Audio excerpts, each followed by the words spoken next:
L'île au trésor de Robert Louis Stevenson, première partie, le vieux flibustier. Chapitre 4, le coffre de mer. Sans perdre un instant, je racontai alors à ma mère tout ce que je savais, comme j'aurais peut-être dû le faire depuis longtemps. Nous vîmes d'emblée le péril et la difficulté de notre situation. L'argent du capitaine, s'il en avait, nous était bien dû en partie. Mais quelle apparence y avait-il que les complices de notre homme, et surtout les deux échantillons que j'en connaissais, Chien Noir et le mendiant aveugle, fussent disposés à lâcher leur butin pour régler les dettes du défunt.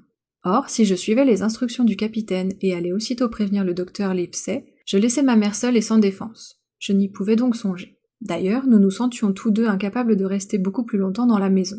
Les charbons qui s'éboulaient dans le fourneau de la cuisine, et jusqu'au tic-tac de l'horloge, nous pénétraient de crainte. Le voisinage s'emplissait pour nous de bruits de pas imaginaires, et placé entre le cadavre du capitaine gisant sur le carreau de la salle, et la pensée de l'infâme mendiant aveugle rôdant aux environs et prêt à reparaître, il y avait des moments où, comme on dit, je tremblais dans mes culottes de terreur. Il nous fallait prendre une décision immédiate. Finalement, l'idée nous vint de partir tous les deux chercher au secours au hameau voisin. Aussitôt dit, aussitôt fait. Sans même nous couvrir la tête, nous nous élançâmes dans le soir tombant et le brouillard glacé. Le hameau n'était qu'à quelques 100 toises, mais caché à la vue de l'autre côté de la crique voisine, et, ce qui me rassurait beaucoup, il se trouvait dans la direction opposée à celle par où l'aveugle avait fait son apparition, et par où il s'en était apparemment retourné. Le trajet nous prit peu de minutes, et cependant nous nous arrêtâmes plusieurs fois pour prêter l'oreille. Mais on n'entendait aucun bruit suspect, rien que le léger clapotis du ressac et le croassement des corbeaux dans le bois. Les chandelles s'allumaient quand nous atteignîmes le hameau, et jamais je n'oublierai mon soulagement à voir leur jaune clarté aux portes et aux fenêtres. Mais ce fut là, tout compte fait, le meilleur de l'assistance que nous obtînmes de ce côté, car, soit dit à la honte de ces gens, personne ne consentit à nous accompagner jusqu'à l'amiral Benbow. Plus nous leur disions nos ennuis, plus ils se cramponnaient, hommes, femmes et enfants, à l'abri de leur maison. Le nom du capitaine Flint, inconnu de moi mais familier à beaucoup d'entre eux, répandait la terreur. Des hommes qui avaient travaillé au champ, plus loin que l'amiral Benbow, se souvenaient aussi d'avoir vu sur la route plusieurs étrangers dont ils s'étaient écartés, les prenant pour des contrebandiers, et l'un ou l'autre avait vu un petit chasse-marée, à l'abri dans ce que nous appelions la cale de Kit.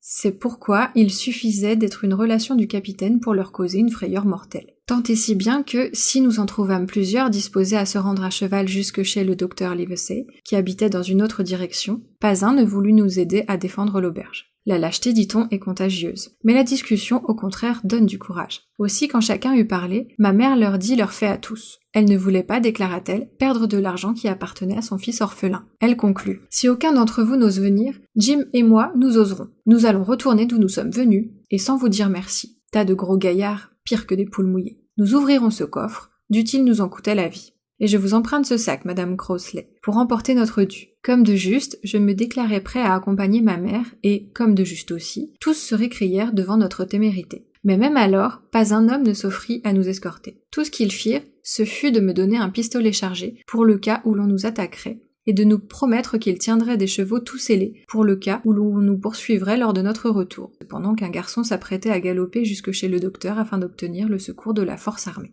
Mon cœur battait fort quand, par la nuit glacée, nous nous engageâmes dans cette périlleuse aventure. La pleine lune, rougeâtre et déjà haute, transparaissait vers la limite supérieure du brouillard. Notre hâte s'en accrut, car il ferait évidemment aussi clair qu'en plein jour, avant que nous pussions quitter la maison, et notre départ serait exposé à tous les yeux. Nous nous faufilâmes au long des haies, prompts et silencieux, sans rien voir ni entendre qui augmentât nos inquiétudes. Enfin, à notre grand soulagement, la porte de l'amiral Benbow se referma sur nous. Je poussai bien vite le verrou, et nous restâmes une minute dans le noir, tout pantelant, seuls sous ce toit avec le cadavre du capitaine. Puis ma mère prit une chandelle dans l'estaminet, et, nous tenant par la main, nous pénétrâmes dans la salle. Le corps gisait toujours dans la même position, les yeux béants et un bras étendu. « Baisse le store, Jim » chuchota ma mère. « S'ils arrivaient, ils nous verraient du dehors. Là. Et maintenant, il nous faut trouver la clé sur ce cadavre. Je voudrais bien savoir qui de nous va y toucher. » Et elle eut une sorte de sanglot. Je m'agenouillai à côté du mort. Près de sa main, sur le parquet, je vis un petit rond de papier noirci sur une face. C'était évidemment la tache noire. Je pris le papier et le retournai. Au verso, correctement tracé d'une main ferme, je lus ce court message. « Tu as jusqu'à 10h du soir. » « Mère, dis-je, il avait jusqu'à 10h. » À cet instant précis, notre vieille horloge se mit à sonner. Ce fracas inattendu nous fit une peur affreuse, mais tout allait bien. Il n'était que 6h. « Allons, Jim, reprit ma mère, cette clé. » J'explorai les poches l'une après l'autre. Quelques menus monnaies, un dé, du fil et de grosses aiguilles, un rôle de tabac mordu par le bout, le couteau à manche courbe, une boussole portative et un briquet formaient tout leur contenu. Je commençais à désespérer. Elle est peut-être à son cou, hasarda ma mère. Surmontant une vive répugnance, j'arrachai au col la chemise du cadavre, et la clé nous apparut, enfilée à un bout de corde goudronnée, que je tranchai à l'aide de son propre couteau. Ce succès nous remplit d'espoir, et nous grimpâmes en toute hâte à la petite chambre où le capitaine avait couché si longtemps, et d'où sa malle n'avait pas bougé depuis le jour de son arrivée. C'était d'apparence un coffre de marin comme tous les autres, aux angles détériorés par les heures d'un service prolongé. Sur le couvercle se lisait l'initiale B, imprimée au fer chaud. « Passe-moi la clé, me dit ma mère. » Bien que la serrure fût très dure, elle l'ouvrit en un clin d'œil et souleva le couvercle. Un fort roulant de tabac et de goudron s'échappa du coffre, mais on n'y voyait rien au premier abord qu'un très bon habit complet, soigneusement brossé et plié. Il n'avait jamais servi, au dire de ma mère. Dessous, le pêle-mêle commençait. Un quart de cercle, un gobelet de fer blanc, plusieurs rouleaux de tabac, 2 paires de très beaux pistolets, un lingot d'argent, une vieille montre espagnole et quelques autres bibelots de peu de valeur, presque tous d'origine étrangère, un compas de mathématiques à branches de cuivre, et 5 ou 6 curieux coquillages des Indes occidentales. Je me suis demandé souvent, par la suite, pourquoi il transportait avec lui ces coquillages dans sa vie errante de criminel pourchassé. Jusqu'ici, le lingot d'argent et les bibelots avaient seuls quelques prix, mais cela ne faisait pas notre affaire. Par-dessous, il y avait un vieux suroît blanchi aux embruns de bien des molles. Ma mère le retira impatiemment, et le dernier contenu de la malle nous apparut. Un paquet enveloppé de toiles cirées, qui semblait renfermer des papiers, et un sac de toile qui émit sous nos doigts le tintement de l'or. « Je ferai voir à ces bandits que je suis une honnête femme, dit ma mère.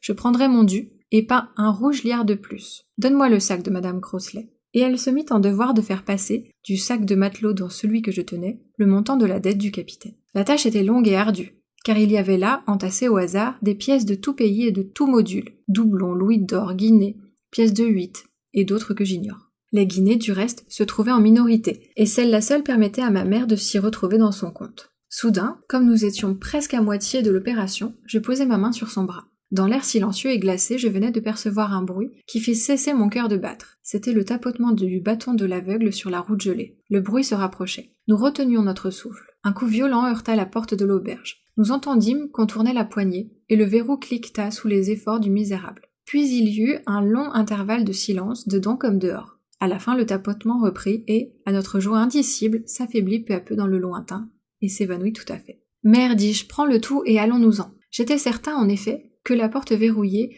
avait paru suspecte, et que cela nous attirerait bientôt tout le guépier aux oreilles. Pourtant je me félicitais de l'avoir verrouillée, et cela à un point difficilement croyable pour qui n'a jamais rencontré ce terrifiant vieil aveugle. Mais en dépit de sa frayeur, ma mère se refusait à prendre rien au-delà de son dû, et ne voulait absolument pas se contenter de moi. Il n'était pas encore 7 heures, disait-elle, et de loin, elle connaissait son droit et voulait en user. Elle discutait encore avec moi, lorsqu'un bref et léger coup de sifflet retentit au loin sur la hauteur. C'en fut assez, et plus qu'assez, pour elle et pour moi. « J'emporte toujours ce que j'ai, » fit-elle en se relevant. « Et j'emporte ceci pour arrondir le compte, ajoutai-je, en poignant le paquet de toile cirée. Un instant de plus, et laissant la lumière auprès du coffre vide, nous descendions l'escalier à tâtons.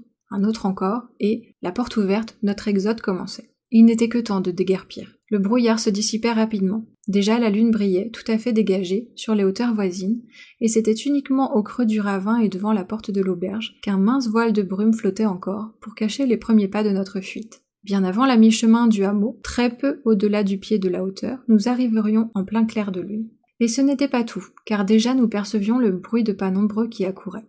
Nous tournâmes la tête dans leur direction. Une lumière balancée de droite et de gauche, et qui se rapprochait rapidement, nous montra que l'un des arrivants portait une lanterne. « Mon petit, me dit soudain ma mère, prends l'argent et fuis, je vais m'évanouir. » C'était, je le compris, la fin irrémissible pour nous deux. Combien je maudissais la lâcheté de nos voisins, combien j'en voulais à ma pauvre mère pour son honnêteté et son avidité, pour sa témérité passée et sa faiblesse présente. Par bonheur, nous étions précisément au petit pont, et je guidais ses pas chancelants jusqu'au talus de la berge, où elle poussa un soupir et retomba sur mon épaule. Je ne sais comment j'en eus la force, et je crains bien d'avoir agi brutalement. Mais je réussis à la traîner le long de la berge et jusqu'à l'entrée de la voûte. La pousser plus loin me fut impossible, car le pont était trop bas, et ce fut à plat ventre, et non sans peine, que je m'introduisis dessous. Il nous fallut donc rester là, ma mère presque entièrement visible, et tous deux à portée d'ouïe de l'auberge.